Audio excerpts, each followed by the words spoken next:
Hello student, class 7th maths के chapter number 2 की exercise 2.1 से क्वेश्चन नंबर 4 सॉल्व करेंगे। क्वेश्चन नंबर 4 है shade 1/2 of the circle in box A. तो box ए में जो सर्कल दिए गए हैं उसका 1/2 पार्ट, हाफ पार्ट शेड करना है। ठीक है। अब क्वेश्चन नंबर सेकंड है 2/3 of the triangles in box B.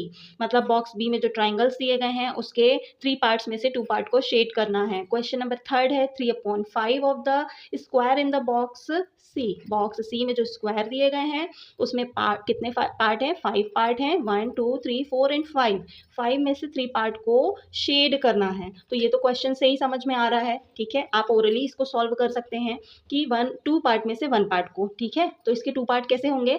जैसे कि यहाँ पर दिया गया है टोटल कितने सर्कल हैं? 3, ये 6, ये 9, ये 12। तो 12 को 2 पार्ट में कैसे डिवाइड करोगे? 6 पार्ट हो जाएंगे ना। तो एक पार्ट को शेड करना है, मतलब 6 सर्कल क्या होंगे? शेड हो जाएंगे। और आप इसको सॉल्व करके भी शेड कर सकते हो। ठीक है, तो इसे सॉल्व भी कर लेते हैं। तो जैसा कि 1/2 ऑफ द सर्कल, तो ऑफ लिखा है, ऑफ मतलब मल्टीप्लाई है ना, तो 1/2 लिखेंगे। Of means multiply. Circle in box A, तो इस बॉक्स में कितने सर्कल हैं उससे आपको मल्टीप्लाई करना है। तो यहाँ पर टोटल 12 सर्कल हैं। ठीक है, तो मल्टीप्लाई कर देंगे।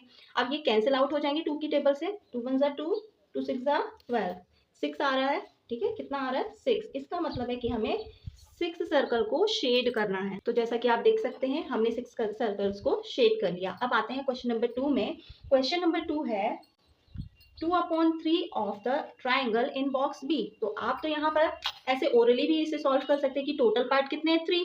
तो ये 1 पार्ट, ये 2 पार्ट, ये 3। ठीक है, अब इसमें 2 पार्ट को शेड करना है, तो ये वाला पार्ट शेड कर दीजिए और ये वाला। ठीक है, और आप इसे सॉल्व कैसे करेंगे? 2/3 लिखेंगे।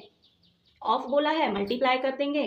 ट्राइंगल इन बॉक्स बी, इस पूरे ट्राइंगल का मल्टीप्लाई, जितने भी बी बॉक्स बी में ट्राइंगल है उससे मल्टीप्लाई। तो 9 ट्राइंगल है, तो 9 से मल्टीप्लाई। 3 1 ज़ा 3, 3 3 ज़ा 9। तो क्या आ गया यहाँ पर? 2 इंटू 3। ठीक है, 2 इंटू 3, टोटल कितने हो गए? 3 2 ज़ा 6। तो यहाँ पर भी कितने पार्ट को आपको शेड करना है? कितने ट्राइंगल शेड होंगे? 6। ठीक है, तो ये 6 ट्राइंगल हमने शेड कर दिया। अब आते हैं क्वेश्चन नंबर थर्ड पर। तो क्वेश्चन नंबर थर्ड है 5 पार्ट में से 3 पार्ट को शेड करना है ना। 3/5 of the square in box C. Box C में जो आपके स्क्वायर है उसके 5 पार्ट में से 3 पार्ट। तो ये पहला पार्ट हो गया। ठीक है, ये दूसरा पार्ट हो गया, ये तीसरा हो गया, तो ये चौथा पार्ट हो गया और ये 5वां पार्ट हो गया। 5 पार्ट है टोटल। 3 पार्ट को शेड करना, मतलब ये पार्ट, ये पार्ट और ये पार्ट, टोटल 3। और 3 2 ज़ा 6, 3 6 ज़ा 9। 9 स्क्वायर्स को आप शेड कर देंगे। और इसे सॉल्व करके भी देख लेते हैं हम। 3/5 ऑफ बोला है तो मल्टीप्लाई, और बॉक्स सी में जो स्क्वायर दिए हैं तो टोटल स्क्वायर कितने हैं? 3 6 9 और ये 12 और ये 15। टोटल 15 स्क्वायर हैं। तो 5 से हम इसे डिवाइड कर देंगे। 5 1 ज़ा 5, 5 3 ज़ा 15। कितना आ जाएगा? 3 इंटू 3।